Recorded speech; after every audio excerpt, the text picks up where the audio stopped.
하나님의 말씀 받겠습니다. 하나님의 말씀 이사야서 14장 24절로 15장 9절까지의 말씀입니다.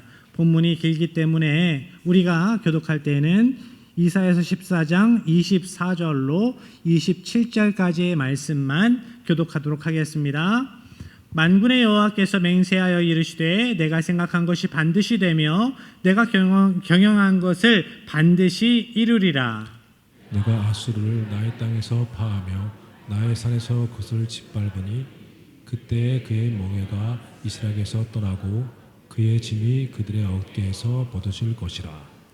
이것이 온 세계를 향하여 정한 경영이며 이것이 열방을 향하여 편 손이라 하셨나니 만군의 여호와께서 경영하셨은즉 누가 능히 그것을 패하며 그의 손을 펴섰은즉 누가 능히 그것을 돌이키랴. 아멘. 오늘 본문 말씀 가운데에 세 나라가 나옵니다. 아수르, 블레셋, 모압이 나옵니다. 하나님께서는 유다를 위협했던 이 세 나라를 심판하시겠다 말씀합니다.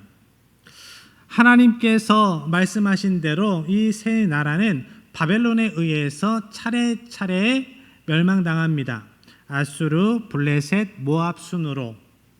하나님께서는 이 하나님의 예언의 말씀이 역사 가운데에서 진짜로 실행되는 것을 보여주심으로 이 세상의 섭리자는 하나님이시다라는 것을 알려주고 계십니다. 본문의 말씀 24절로 들어갑니다. 만군의 여호와께서 맹세하여 이르시되 내가 생각한 것이 반드시 되며 내가 경영한 것을 반드시 이루리라. 하나님께서 맹세하신다 하십니다. 그런데 하나님께서 맹세하신다라는 표현이 성경에 그렇게 많이 나오지가 않습니다. 왜일까요? 하나님께서는 진실하신 분이고 죄가 없으신 분이시기 때문에 맹세하실 필요가 없기 때문이에요. 그럼에도 불구하고 하나님께서 맹세하신다라고 말씀하시는 이유는 하나님께서 주신 약속의 말씀을 반드시 이루어 주실 것이다 확증해 주시는 말씀입니다. 흔들리지 말아라, 겁먹지 말아라. 하나님께서 약속하신 이 말씀이 반드시 이루어질 것이다 라고 그 약속의 말씀을 분명하게 붙들게 하시는 거죠.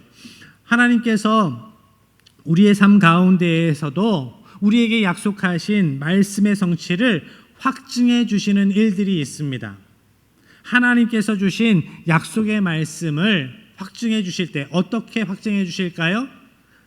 우리가 기도할 때 상황이 바뀌지 않았는데 놀랍도록 하나님께서 평안하게 하심으로 하나님께서 그 약속을 성취해 주실 것을 믿게 하실 때가 있어요. 또 어떤 때는 동일한 말씀을 반복적으로 주심으로 여러 가지 루트를 통해서 반복적으로 우리에게 주심으로 그 약속의 말씀이 하나님께서 주신 약속의 말씀이 맞다라는 것을 알게 하시고 믿게 하시고 흔들리지 않게 하십니다. 때로는 찬양을 통해서, 때로는 믿음의 사람들의 입을 통해서, 심지어는 하나님을 알지 못하는 사람들의 입술을 통해서도 하나님께서 우리에게 주신 복의 말씀이 성취될 것을 믿게 하시는 일들이 있습니다. 우리의 약한 믿음을 도우시려고, 믿음 주시려고 확증을 주십니다. 이렇게 신앙생활 하다 보면 확증해 주시는 은혜가 있습니다. 사람은 미래를 알지 못하지요. 능력에도 한계가 있습니다. 그래서 사람이 아무리 치밀하게 계획을 세워도 그대로 되지 않는 때가 많아요. 상황이 변하면 그 계획을 수정해야 합니다. 때로는 그 계획을 포기해야 될 때도 만납니다. 사람이기 때문에 아무리 뛰어난 사람이라도 능력의 한계가 있기 때문에 모든 일을 자기 뜻대로 이루지 못합니다. 그렇지만 우리 하나님은 다르시지요. 하나님께서는 오늘 본문에 내가 생각한 것이 반드시 된다라고 말씀합니다. 내가 경영하는 것을 반드시 이루어진다라고 말씀합니다. 하나님께서 생각하신 것, 하나님의 뜻, 하나님의 계획이 반드시 이루어지는데 왜 그런가? 경영하다라는 뜻에는 깊이 생각하고 계획하고 목적을 세우고 그것을 이루어 간다라는 뜻이 있어요. 하나님은 즉흥적이지 않으십니다. 하나님은 하나님의 섭리는 치밀해요. 하나님께서 깊이 생각하시고 치밀하게 계획하셔서 그 역사 가운데에 우리의 삶 가운데에 들어와 일하심으로 그 하나님의 계획을 이루어 가시는 겁니다. 이 말씀이 주어졌을 때 당시 사람들에게 가장 두려운 존재는 아수르라는 나라였습니다. 아수르는 막강한 군사력과 좋은 치밀한 전쟁 기술을 통해서 주변에 있는 나라들을 정복해 나가고 있었습니다. 이 나라는 한 나라를 정복하면 그 나라 백성들을 뽑아서 다른 먼 나라로 강제 이주시켰습니다. 그래서 민족의 정체성을 말살하는 거예요. 흩어버리는 겁니다. 이런 나라에 북이스라엘도 망했습니다. 남유다도 여러 번 침략을 당했습니다. 사람들은 아수르를 보면서 저 나라는 망하지 않을 거야 라고 생각했을 거예요. 그렇지만 하나님께서는 그 나라에 대한 심판의 말씀을 하십니다. 25절 상반절 내가 아수르를 나의 땅에서 파하며 나의 산에서 그것을 짓밟으리니 하나님께서 그 당시 가장 강대했던 나라 아수르를 심판하시겠다 말씀하세요. 절대 권력은 무너지지 않을 거라고 생각을 하는데 하나님은 아니다 라고 말씀합니다. 이 세상에 어떠한 권력도 하나님의 손 안에 있다. 이 예언의 말씀이 역사 속에서 그대로 이루어집니다. 나중에 바벨론에 의해서 무너지기도 하는데 또한 유다 민족을 통해서도 그 나라가 아수르가 많은 어려움을 당해요. 히스기야 시대 때 아수르 왕 사네립이 공격해 들어옵니다. 공격할 때 하나님의 백성을 조롱하고 하나님을 조롱합니다. 하나님께서 그 모습을 보시고 치세요. 그런데 이 땅에 군대를 통해서 그 대적 아수르를 치는 것이 아니라 하나님께서는 여호와의 사자, 하나님의 사자를 보내셔서 하룻밤 만에 18만 5천 명의 군사를 아수르 군사를 쳐내십니다.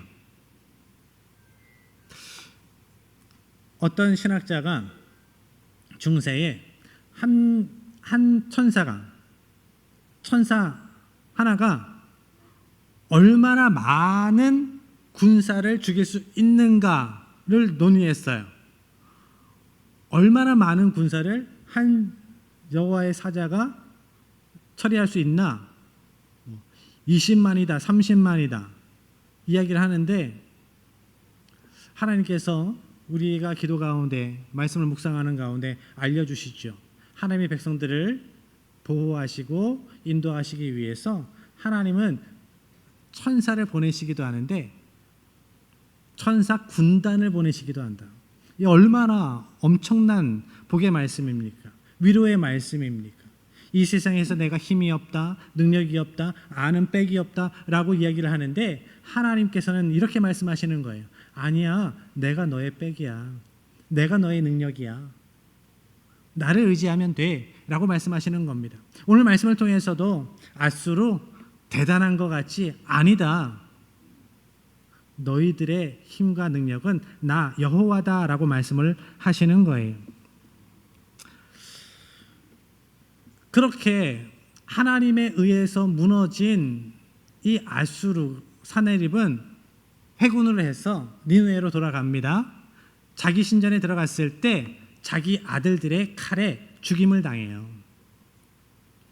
사람들은 아수르의 군사력을 보고 떨었지만 하나님은 하나님을 조롱하는 그들의 교만을 보시고 그들을 심판하셨습니다.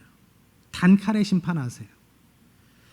하나님은 하나님의 계획을 다시 한번 이렇게 말씀합니다. 26절 27절의 말씀입니다.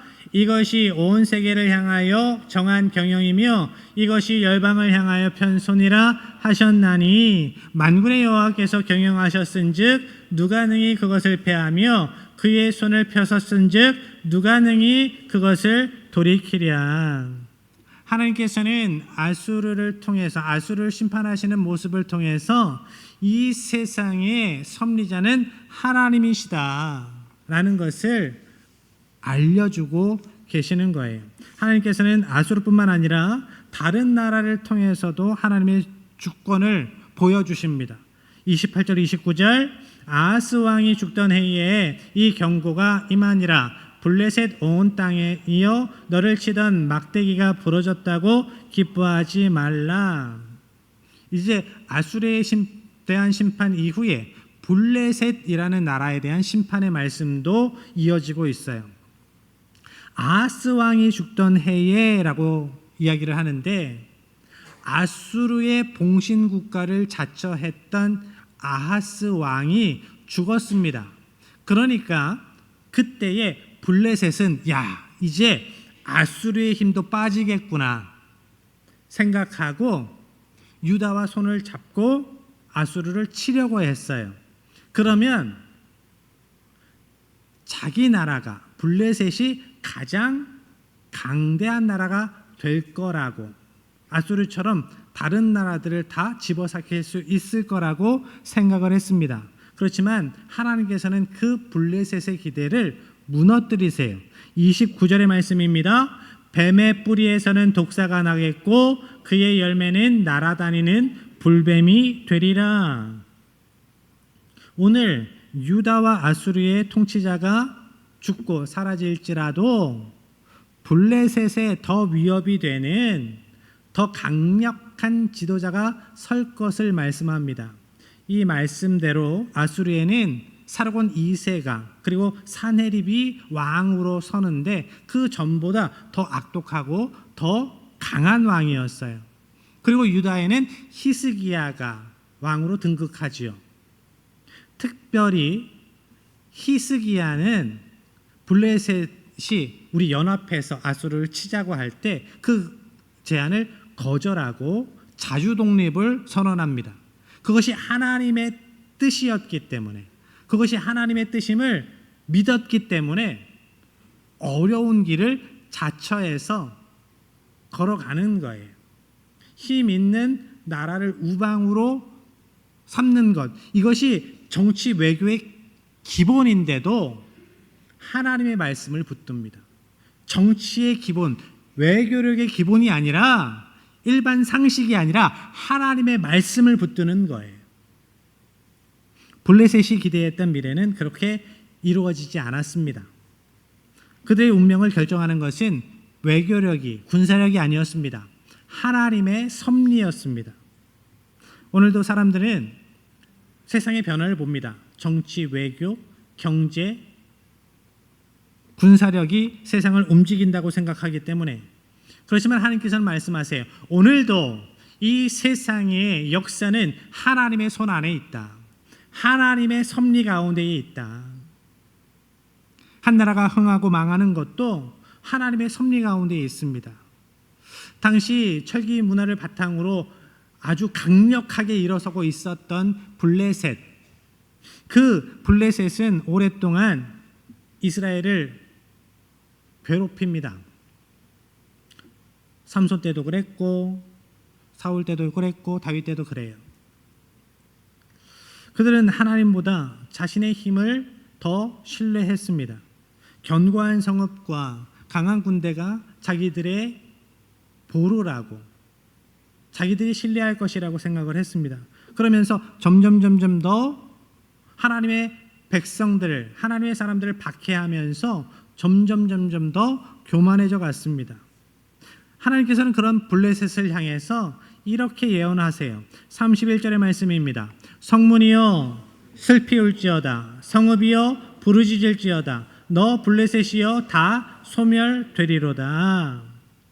당시 성문은 그 나라의 권력, 힘을 상징하는 곳이었습니다. 성문에서 재판이 이루어졌어요. 성문에서 정치가 이루어졌습니다. 그 성문으로 군사들이 드나들었어요. 그래서 성문이 무너진다라는 것은 그 나라의 몰락을 의미했습니다. 아무리 견고한 성도 하나님께서 심판하시면 하루아침에 무너진다라고 말씀하세요. 너희들이 그렇게 믿었던 그것, 견고했던 그것도 하루아침에 무너질 수 있다. 그러나 반대로 하나님께서 지키시면 가장 연약한 공동체도 민족도 굳건히 세워져 간다라고 알려주시고 계시죠. 이스라엘 백성들에게 하나님께서 반복적으로 하신 말씀이 있어요. 너희의 힘, 너희의 능력이 강해서 좋아서 내가 너희를 나의 백성 삼은 게 아니야. 너희가 이 세상에서 가장 작은 민족이기 때문에, 약한 자들이기 때문에 내가 너희들을 나의 백성 삼았다. 무슨 말씀일까요? 하나님께서 일하신다라는 것을, 하나님의 능력을 분명하게 알게 하시려고 이스라엘을 세웠다라는 겁니다. 능력 있는 민족, 강한 민족을 사용하면 저들의 힘으로, 저들의 땀으로, 저들의 노력으로 저렇게 잘 먹고 잘 살지, 그렇게 세상이 생각할까 봐 하나님의 능력으로 그 모든 일들이 이루어져감을, 세워져감을 세상이 알게 하기 위해서, 하나님의 백성들이 알게 하기 위해서 연약한 자를 세워 강하게 하신다라고 말씀하고 계세요.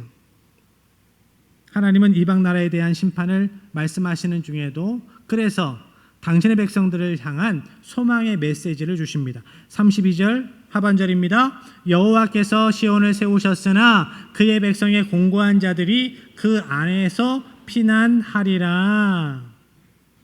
여호와께서 시온을 세우셨으니, 시온은 성전산이라고도 불렸습니다. 하나님께서는 하나님의 백성들을 부르셨어요.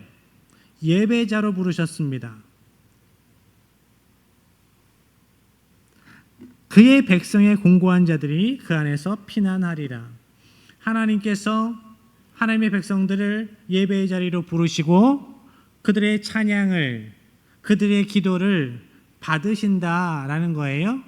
그뿐만 아니라 그 예배의 자리에서 그 하나님의 백성들이 하나님의 말씀을 받고 위로받고 힘을 얻게 하시려고 부르셨다라고 말씀합니다. 하나님께서 영광 받으시는 것뿐만 아니라 하나님의 백성들에게 위로와 힘을 주시기 위해서, 능력 주시기 위해서 그 자리에 하나님의 백성들을 부르셨다. 그래서 예배의 자리는 하나님께 영광을 올려드리는 자리이면서 또한 영혼의 공고함을 해결받는 영혼의 피난처라고 가르쳐주고 계세요. 여러분, 우리가 무엇을 의지하며 살아가는가를 매 순간순간 생각해 봐야 합니다. 우리가 자녀들을 양육할 때 우리가 하나님의 말씀을 의지하여 살아가고 있는가, 아니면 세상의 경험, 상식을 가지고 살아가고 있는가, 우리는 믿음의 사람인가, 이 세상 상식의 사람인가를 생각해 봐야 해요. 세상은 힘이 있어야 된다고 이야기를 합니다. 힘 있는 사람이 옆에 있어야 된다고 이야기를 해요. 그렇지만 하나님께서는 아니다. 그런 사람 없을지라도 너희의 힘과 능력은 나 여호와다. 내가 너희와 항상 함께 있을 거야 라고 말씀하고 계세요. 우리의 안전, 우리의 안위는 세상의 능력, 세상의 힘이 아니라 하나님이에요. 하나님. 그래서 시편 기자가 이렇게 고백하죠. 하나님은 우리의 피난처가 되십니다. 환난 중에 만날 큰 도움이십니다. 하나님께서는 이제 모압이라는 나라에 대한 심판을 통해서 하나님의 섭리 가운데에 하나님의 공의가 있음을, 또한 하나님의 섭리 가운데 하나님의 긍휼, 하나님의 사랑이 있음을 알려주십니다. 15장 말씀으로 넘어가 보면 맨 처음에 모압에 대한 경고라라는 말씀이 나와요. 모압은 어떤 나라입니까? 아브라함의 조카 롯의 후손이에요. 롯의 두 딸들을 통해서 모압과 암몬 족속이 나옵니다.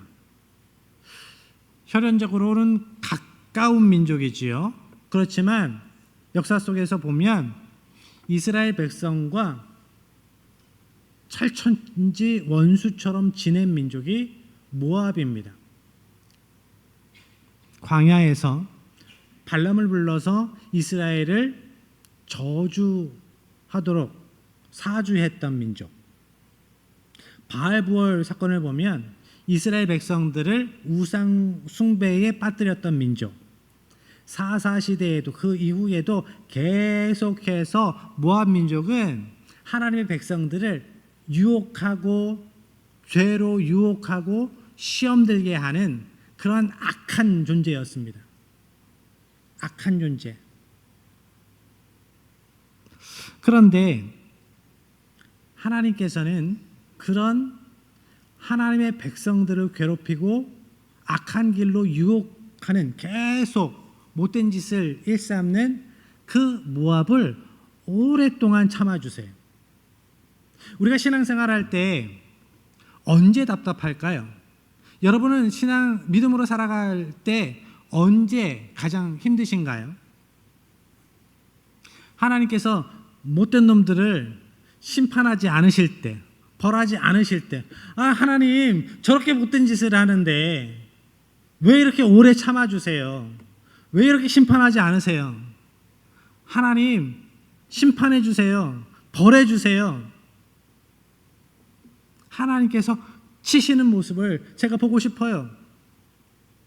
하나님의 심판을 구합니다. 그러니 하나님께서 오래 참으실 때 답답한 거 아닙니까? 하지만 많은 사람들이, 악한 사람들이 그 하나님의 인내를 회개의 기회로 삼지 않아요. 죄를 인정하지 않고요. 죄된 길에서 돌아서지 않아요. 모압이 그랬습니다. 점점 더 교만해져요. 자신의 힘, 자신의 부요함을 자랑하면서 하나님의 사람, 하나님의 백성을 치는데도 하나님의 벌이 가시적으로 보이지 않으니까 계속 교만해져요. 계속 못된 짓을 계속 더합니다. 그래서 하나님께서 말씀하세요. 하룻밤 사이에 아르가 황폐하여졌고 하룻밤 사이에 기르가 황폐하여졌도다. 하룻밤 사이에 사람들은 자신들의 힘으로 쌓아온 그것을 자랑하면서 목이 뻣뻣해졌지만 그 교만한 자들을 하나님께서 하룻밤 사이에 치실 것이다. 하나님은 오래 참으시는 하나님이시지만 하나님께서 심판을 작정하셨을 때 하룻밤 사이에 무너진다라고 말씀합니다. 그런데 이 심판의 말씀 가운데에서 조금 이상한 부분이 발견됩니다.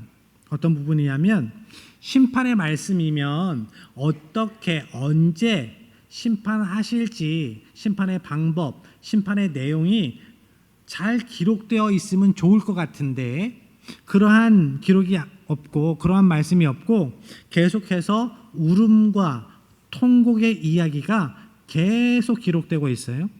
디몬에서는 사람들이 울며 산당으로 올라가고 누보와 메드바에서는 통곡이 이어질 것이다. 헤스본과 엘르알레에서는 부르짖는 소리가 들리고 거리마다 굵은 베옷을 입은 사람들이 슬피 울며 곡을 할 것이다. 소알까지 사람들이 피난을 떠나고 니므림의 물은 마르고 초목은 다 사라질 것이다.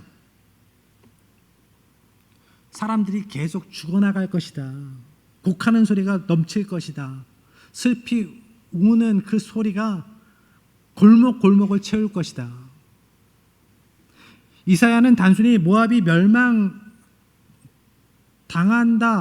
멸망한다라는 사실만을 알려주는 것이 아니라 심판으로 인해 무너져 내리는 그 한 민족의 고통과 눈물과 슬픔까지 함께 보여주고 있어요. 그리고 이사야서 16장 9절 말씀에서 하나님은 내가 야셀의 울음같이 너희를 위하여 울리라 라고 말씀합니다. 하나님께서 우신대요. 하나님께서는 심판하시는 하나님이시지만 심판받는 자의 눈물도 간과하지 않으시는, 외면하지 않으시는 하나님이십니다. 하나님은 죄를 미워하시지만 죄인의 멸망을 기뻐하지 않으십니다. 이것이 하나님의 마음입니다. 우리는 이 하나님의 마음을 십자가에서 분명히 보았습니다. 하나님께서는 공의의 하나님이시기 때문에 죄를 심판하셨습니다. 동시에 하나님은 사랑의 하나님, 공의의 하나님이시기 때문에 그 죄를 우리에게 담당시키지 않으시고 예수님에게 담당시키셨어요. 십자가는 하나님의 공의와 하나님의 긍휼이 완벽하게 만난 자리입니다. 오늘 본문의 모압의 심판도 이런 하나님의 마음, 하나님의 성품을 보여주고 있습니다. 하나님께서는 모든 민족을 공의롭게 다스리시지만 동시에 그들이 하나님께로 돌아오기를 기다리시는 긍휼의 하나님이세요. 이제 우리가 마음에 품고 전도할 대상들을 위해서 기도할 겁니다. 하나님, 어떤 사람을 전도해야 될까요? 어떤 사람에게 복음을 전해야 할까요? 기도하는 중에 여러분의 마음 가운데 한 영혼이 떠오를 거예요. 한 영혼. 그런데 어떤 분은 예상치 못했던 인물을 하나님께서 보게 하실 수 있습니다. 기도하는데 예상하지 못한 인물이 떠오를 수 있어요. 때로 그 사람이 내가 진짜 싫어하는 사람일 수 있고요. 진짜 괴팍해서 야, 저런 사람은 복음 전에도 절대로 전도되지 않을 사람이다 라고 생각되는 그런 사람일 수 있어요. 그렇지만 여러분, 하나님께서 주시는 생각을, 하나님께서 주시는 마음을 여러분의 생각, 여러분의 경험으로 재단하지 마십시오. 판단하지 마세요. 제약하지 마세요. 하나님께서 그 영혼을 위해서 하나님의 능력을 보여주실 겁니다. 어떻게 그 영혼을 섬길 것인지. 때로 저런 사람이 천국 간다면 하나님, 나는 천국 가기 싫어요, 이렇게까지 말하고 싶은 그런 사람일지라도 하나님께서 마음에 품게 하시면 그 영혼을 품고 기도하는 겁니다. 성도는 그 하나님의 마음을 품고 나아가야 합니다. 먼저는 하나님의 마음, 죄를 죄로 인식하고 죄를 죄라고 이야기할 수 있는 거룩한 마음. 그리고 두 번째, 동시에 죄인을 품고 기도할 수 있는 긍휼의 마음. 하나님께서 이러한 마음을 품고 나아가는 하나님의 백성들의 삶을 통하여, 입술을 통하여 놀라운 역사를 이루어 가실 겁니다. 그 모압도 아수르도 사랑하신, 블레셋도 사랑하신 하나님, 그들에게 오랫동안 구원의 기회를 주신 하나님께서 그 영혼들을 위해 또 한 번의 기회를 여러분을 통해 주실 수 있습니다. 이것이 얼마나 귀한 것인지 우리가 깨닫는 시간 되길 원하고, 하나님의 말씀을 들고 그 영혼들에게 나아갈 때 하나님께서 놀라운 구원의 역사를 이루어 주실 줄로 믿습니다.